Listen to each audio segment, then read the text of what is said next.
সূরা ইখলাস কখন পাঠ করলে সাথে সাথে ফলাফল পাবেন, ভালো করে বুঝেন।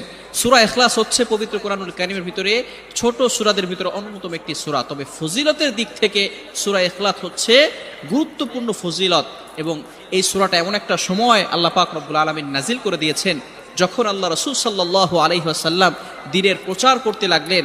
এমন সময় আল্লাহ পাক রব্বুল আলামিন এক আল্লাহর দাওয়াত দিতে লাগলেন।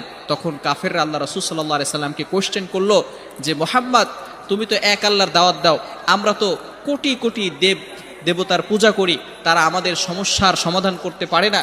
তুমি যে আল্লাহর দাওয়াত দাও সেই আল্লাহ কয়জন এবং সেই আল্লাহর সন্তান আছে কিনা?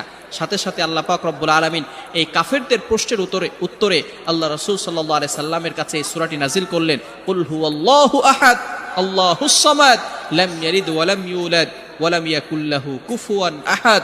আল্লাহ পাক রব্বুল আলামিন এক, অদ্বিতীয়, এবং আল্লাহ পাক